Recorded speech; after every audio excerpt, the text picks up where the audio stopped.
Desi Haryandi dengan NIRM 01022345. Nah, di sini saya akan menampilkan sebuah video presentasi untuk memenuhi mata kuliah tugas buat praktek dengan mata kuliah hilirisasi produk perkebunan.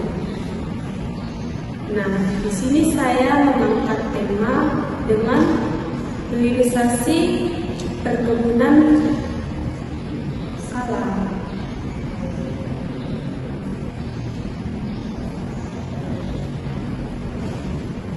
Assalamualaikum warahmatullahi wabarakatuh. Salam sejahtera bagi kita semuanya. Sebelumnya perkenalkan, saya Desi Haryandi dengan NIRM 01022345. Nah, saya dari kelas 4A. Di sini saya akan membuat sebuah video praktek luas dengan mata kuliah hilirisasi produk perkebunan. Berikut videonya. Saya memilih tema yaitu hilirisasi produk perkebunan kakao. Kenapa saya memilih tema ini? Karena kakao merupakan salah satu komoditas unggulan Indonesia yang memiliki potensi besar, tetapi belum dimanfaatkan secara maksimal. Nah, melalui presentasi ini, saya akan menjelaskan beberapa tahapan hilirisasi penting, bagaimana prosesnya, tantangan apa saja yang dihadapi, dan strategi yang bisa kita lakukan untuk meningkatkan nilai tambah kakao di Indonesia. Nah, kita akan membahas mengenai kakao sebagai komoditas strategis.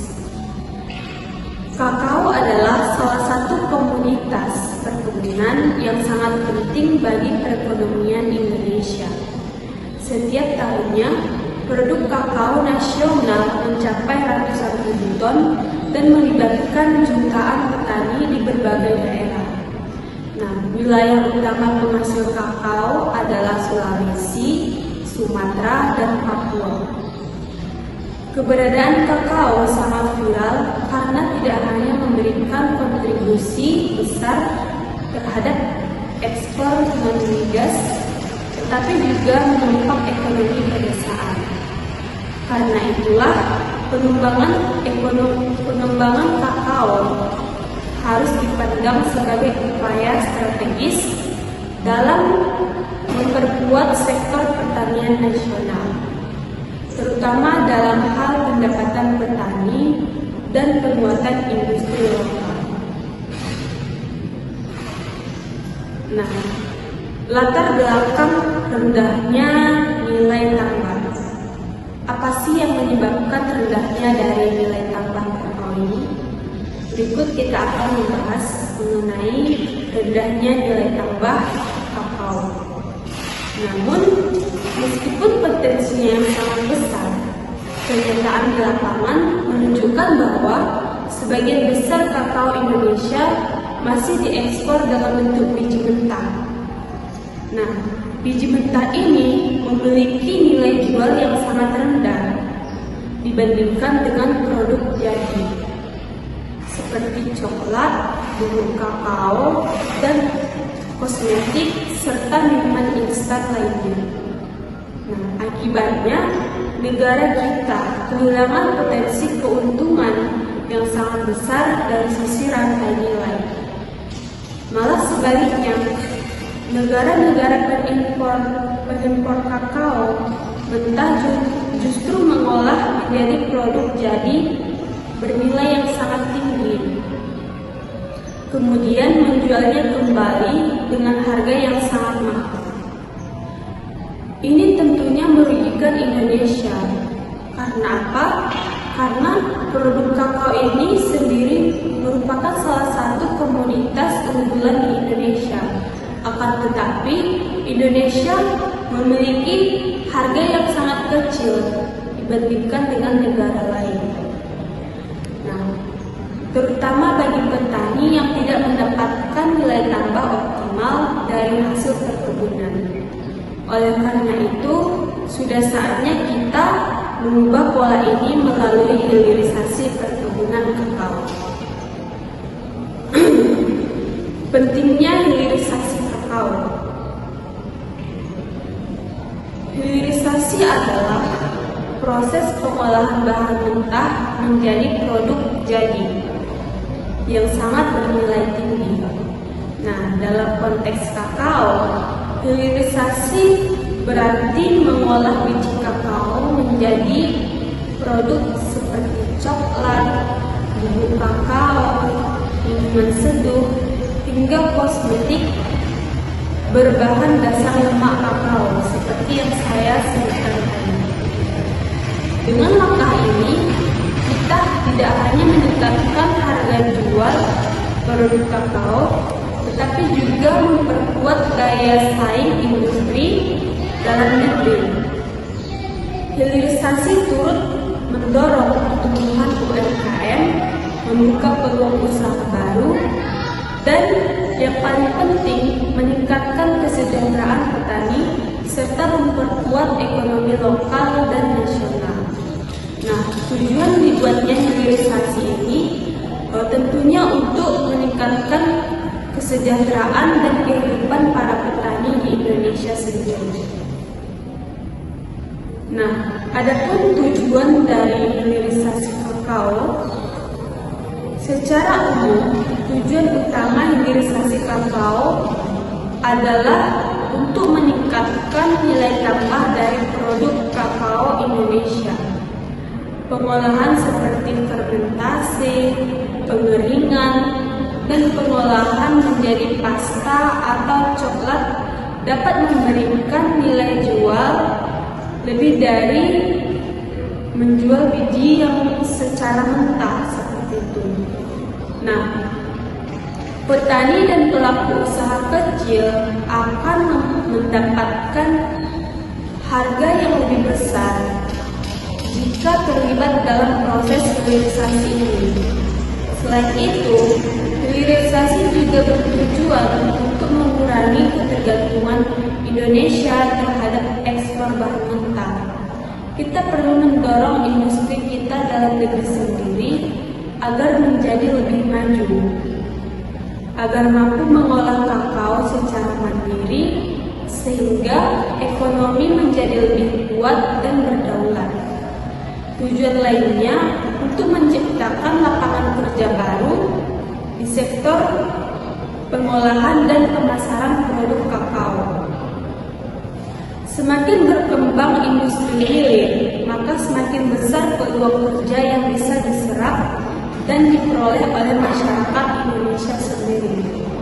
Kemudian yang terakhir itu, hilirisasi diharapkan mampu mendorong UMKM, koperasi, dan masyarakat lokal dalam rantai produksi bernilai tinggi. Nah, kemudian kita akan masuk ke tahapan hilirisasi kakao. Apa saja sih tahapan hilirisasi kakao? Berikut kita akan bahas mengenai tahapan hilirisasi kakao. Proses hilirisasi kakao terdiri dari 3 tahapan. Yang pertama ada primer, yang kedua ada sekunder, dan yang terakhir ada tersier. Nah, di sini kita akan membahas satu persatu mengenai ketiga tahapan ini. Dengan yang tahapan pertama ada tahapan primer. Apa sih tahapan primer itu? Kegiatan dilakukan oleh petani atau kelompok tani di tingkat lapangan. Proses ini meliputi fermentasi biji kakao selama 5 hingga 7 hari yang bertujuan untuk meningkatkan cita rasa dan menghilangkan lendir. Kemudian dilakukan pengeringan untuk meningkatkan kadar air hingga 6-8% agar biji kakao tidak mudah rusak dan berjamur. Kemudian dilakukan pengeringan untuk menurunkan kadar air hingga 6-8% tadi. Nah, setelah itu dilakukan sortasi atau pemilihan biji berdasarkan ukuran dan mutunya. Jadi biji kakao itu nanti dibeda-bedakan berdasarkan ukuran dan bijinya masing-masing. Nah, tahap ini sangat penting karena menentukan kualitas bahan baku yang akan diproses pada tahap berikutnya. Selanjutnya, tahap sekunder. Gimana sih tahap sekunder itu? Nah, tahap pengolahan bahan setengah jadi yang umumnya dilakukan di industri atau pabrik pengolahan. Di tahap ini, biji kakao melalui proses penggilingan atau roasting untuk dipecah menjadi nibs, kemudian digiling lagi menjadi liquor atau pasta kakao. Nah, pasta ini kemudian diproses lebih lanjut menjadi bubuk kakao dan lemak kakao. Produk pada tahap ini biasanya digunakan sebagai bahan utama atau industri makanan, minuman, dan kosmetik. Nah, di mana industri makanan, minuman, dan kosmetik ini sangat banyak dimanfaatkan oleh kalangan remaja, anak-anak, maupun lanjut usia pada saat ini. Nah, tahap yang terakhir ada tahap tersier. Tahap tersier itu pengolahan menjadi produk jadi yang tadinya dari produk setengah jadi menjadi produk jadi. Nah, yang siap untuk dikonsumsi. Produk pada tahap ini meliputi coklat batangan, minuman kakao instan, sabun, lotion, masker wajah, dan berbagai produk berbasis kakao lainnya. Nilai tambah di tahap tersier sangat tinggi dan dapat menjadi peluang usaha besar khususnya bagi UMKM. Nah, selain itu ada juga masalah utama dalam hilirisasi kakao. Tentunya ada masalah. Apa sih masalah itu? Nah, di sini kita akan membahas mengenai masalah utama dalam hilirisasi kakao. Walaupun potensi hilirisasi sangat besar, ada sejumlah tantangan besar yang dihadapi di lapangan. Yang pertama, banyak sentra produksi kakao di Indonesia belum memiliki pabrik pengolahan yang memadai. Sehingga itulah tadi penyebabnya kenapa bahan mentah kakao itu sendiri dioper ke negara luar. Karena itu pabrik pengolahan yang kurang memadai, hingga akibatnya petani tidak hanya bisa menjual biji kakao dalam bentuk mentah tanpa mendapatkan nilai tambah. Yang kedua, kualitas biji kakao yang dihasilkan tidak seragam. Hal ini disebabkan oleh minimnya pengetahuan petani tentang fermentasi dan standar mutu industri. Nah, di sini petani mencampurkan semua jenis biji, baik yang besar, yang kecil, sehingga kualitasnya itu tidak merata dan akan menyebabkan dari kerugian terhadap biji kakao itu sendiri. Dan yang ketiga, rendahnya keterampilan atau SDM dalam pengolahan kakao menyebabkan olahan kurang maksimal dan tidak kompetitif di pasar. Dan yang keempat, pelaku usaha termasuk petani dan UMKM seringkali kesulitan mengakses pembiayaan, peralatan, dan teknologi pengolahan yang diperlukan untuk hilirisasi. Tanpa dukungan di bidang ini, sangat sulit untuk memajukan industri hilir kakao. Kemudian ada contoh produk hilirisasi kakao. Apa saja produk hilirisasi kakao? Berikut kita akan membahas mengenai produk hilirisasi kakao. Produk hasil hilirisasi kakao sangat beragam dan memiliki nilai tinggi di pasaran. Contoh pertama adalah bubuk coklat, yang merupakan hasil dari pengolahan biji kakao yang dikeringkan dan digiling. Bubuk ini digunakan sebagai bahan baku untuk pembuatan kue, makanan ringan, hingga ke minuman. Kemudian yang kedua, minuman kakao instan yang terbentuk bubuk siap seduh dan cocok untuk konsumen dari anak-anak hingga orang dewasa. Yang ketiga ada coklat batangan dengan berbagai jenis seperti dark coklat, milk coklat, dan white coklat yang memiliki segmen pasar luas dari kalangan premium hingga pasar massal. Seperti yang kita ketahui bahwa banyak sekali masyarakat di Indonesia yang mengkonsumsi dan mengolah banyak produk olahan yang berasal dari coklat seperti itu. Dan yang keempat, produk turunan dari lemak kakao itu sendiri seperti sabun, lotion, masker wajah. Apalagi di kalangan remaja saat ini sangat banyak memproduksi masker ataupun alat kecantikan lainnya yang berasal dari lemak kakao seperti itu. Hingga ke es krim. Es krim sangat digemari di industri. Nah, produk-produk ini merupakan bukti nyata bahwa kakao tidak hanya bisa dijadikan makanan, tetapi juga bisa menjadikan sumber inovasi di sektor pangan seperti itu. Nah, di sini ada strategi hilirisasi yang efektif. Nah, agar hilirisasi kakao berhasil diterapkan, diperlukan beberapa strategi kunci.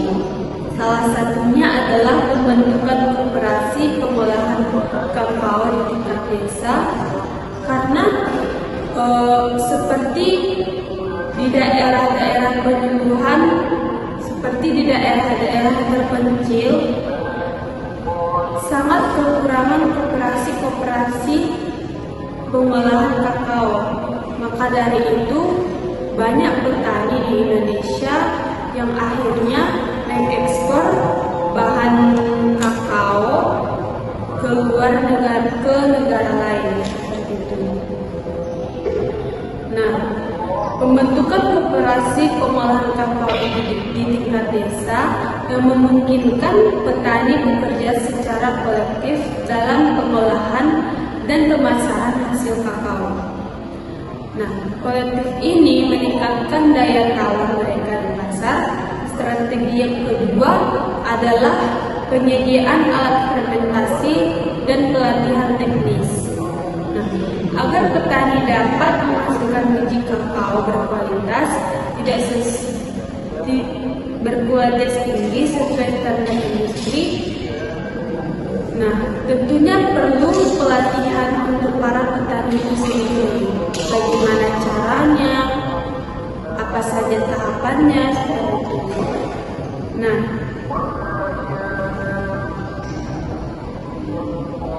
kemudian yang terakhir, pemberian insentif fiskal bagi industri hilir, seperti kekeringan pajak atau subsidi alat produksi untuk mendorong investasi di sektor ini.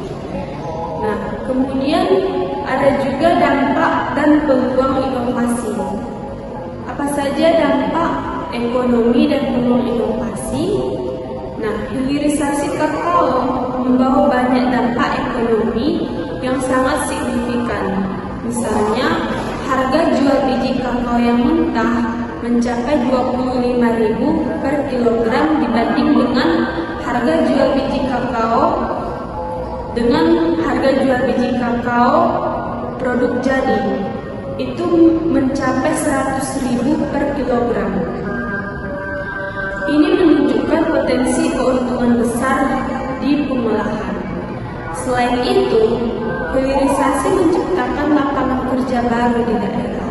Tentu saja dengan adanya hilirisasi ini akan banyak lapangan-lapangan kerja yang tersedia untuk masyarakat-masyarakat yang tentunya kurang memiliki lapangan kerja. Dari mulai proses produksi, pengemasan, pemasaran, hingga distribusi. Desa-desa yang sebelumnya hanya mengandalkan pertanian, kini bisa berkembang menjadi pusat industri kecil dan ekonomi kreatif. Nah, hilirisasi juga membuka peluang inovasi seperti pengembangan rasa unik, coklat lokal seperti coklat dengan campuran rempah atau bahan lokal.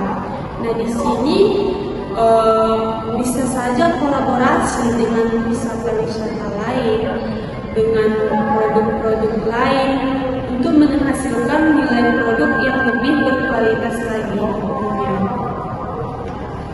Bahkan bisa dikembangkan menjadi wisata edukasi atau coklat touris, di mana wisatawan diajak mengunjungi kebun kakao dan mencoba langsung membuat coklat di era digital. E-commerce menjadi saluran penjualan yang sangat penting untuk memperluas pasar produk hilir kakao ke seluruh Indonesia, bahkan secara internasional. Nah, adapun sebagai penutup, saya ingin menegaskan bahwa hilirisasi kakao adalah langkah strategis untuk meningkatkan nilai tambah dan daya saing komoditas kakao di Indonesia. Nah, selama ini biji kakao banyak dijual dalam bentuk mentah, sehingga nilai ekonominya sangat rendah. Dengan pengolahan pasca panen hingga menjadi produk jadi, potensi ekonomi kakao bisa dimaksimalkan. Hilirisasi juga menciptakan lapangan kerja baru, memperkuat industri lokal, dan meningkatkan kesejahteraan petani. Namun, keberhasilan dari hilirisasi tidak bisa berdiri sendiri. Diperlukan kolaborasi antara petani, koperasi, pelaku usaha, UMKM, pemerintah, dan masyarakat. Nah, dukungan berupa pelatihan juga sangat penting untuk masyarakat terkecil. Teknologi juga sangat dipentingkan dalam proses pengolahan produk kakao. Kemudian infrastruktur dan kebijakan yang berpihak sangat menentukan. Nah, dengan sinergi ini kita bisa menjadikan kakao sebagai komoditas unggulan yang benar-benar memberi manfaat maksimal bagi bangsa. Nah, sekian dari presentasi produk hilirisasi dari kakao. Semoga bermanfaat. Jangan lupa like, komen, dan share. Terima kasih.